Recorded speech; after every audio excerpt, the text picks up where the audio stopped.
Saludos a todos, muy buenas y bienvenidos a Madridismo al Día. Vamos con la previa del Fenerbahce Real Madrid y vamos a dar algunas pinceladas de lo que es nuestro rival, algunos puntos fuertes o puntos débiles. Vamos a ir con el análisis de un equipo realmente interesante que no ha empezado extraordinariamente bien la competición, 2 victorias y 2 derrotas, pero que desde luego tiene margen de crecimiento, un muy buen entrenador como es Sasa Djordjevic y jugadores de mucho talento y mucha capacidad.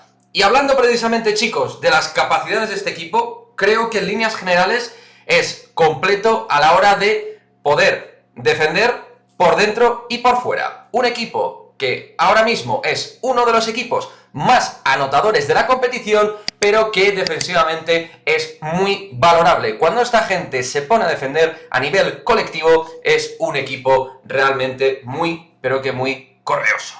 Vamos con, en primera instancia, su línea exterior, que es muy dependiente fundamentalmente de 2 hombres, pero sobre todo de uno. Estos dos son Dysaume y, sobre todo, por encima del resto, Nando De Colo, que es el auténtico generador de juego, el francés, de este equipo. Un extraordinario jugador que no vamos a analizar porque creo que todo el mundo conoce, pero que está jugando a muy buen nivel, que está generando siempre situaciones para los pivots, para los compañeros y para sí mismo. Un sacador de faltas de manual y un tipo que puede anotar de 1001 maneras, con un gen competitivo tremendo y que es el gran líder de este Fenerbahce. De Dysaume, el canadiense, decir que me parece súper completo, penetrando, reboteando, puede lanzar, puede ayudar a los interiores a la hora de rebotear también defensivamente, un jugador con calidad, uno de los mejores treses posiblemente del básquet europeo ahora mismo en Euroliga.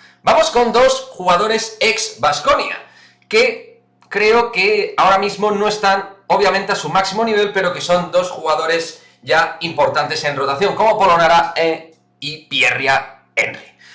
Un Polonara, que ya sabemos lo que es, no es un tipo que necesite mucho balón, es pura actividad dentro del parquet, pero en el caso de Pierre Henry creo que todavía le falta sentirse importante dentro de los esquemas de Sasa Djordjevic y sobre todo sentirse importante consigo mismo. En el momento que encuentre esto, es un jugador que puede hacer muy buenas migas, por ejemplo con el propio Nando De Colo, aunque también creo que en algunos momentos pueden cortocircuitarse el uno al otro porque son 2 jugadores que necesitan bastante balón y protagonismo, pero creo que al final, digamos que se van a readaptar a esta situación de tener que jugar juntos por momentos.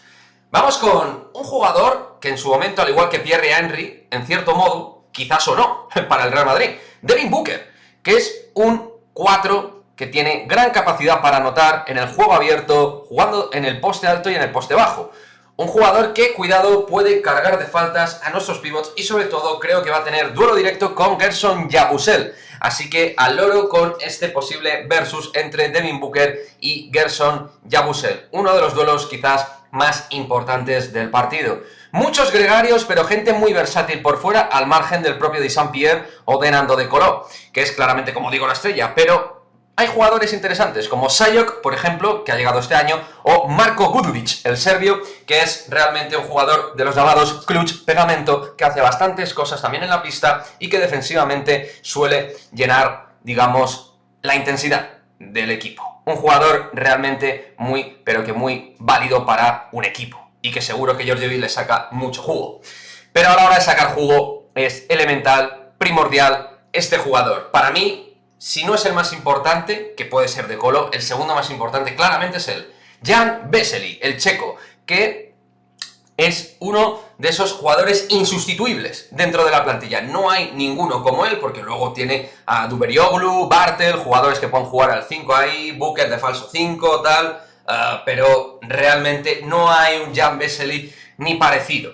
Y si conseguimos sacarle faltas, que no es imposible, porque es un jugador que a veces pierde la concentración, pues ahí podemos hacerles mucho daño. Si conseguimos sacar a Vesely de alguna manera del partido, creo que puede ser una de las grandes claves para poder ganar a este buen equipo como es Fenerbahce. En resumen, chavales, tampoco me he querido pues alargar mucho, porque podríamos dar más y más detalles de más jugadores, porque hay secundarios por ahí también que podríamos hablar de ellos, jugadores nuevos, jóvenes, pero bueno, creo que por aquí pasa grandes claves individuales y colectivas de lo que puede ser el partido ante el Fenerbahce. Es un equipo completo a nivel de talento en cuanto a tiro, creatividad, rebote, en ambos lados son top, pero creo que falta compenetrar piezas o sacarles aún más jugo.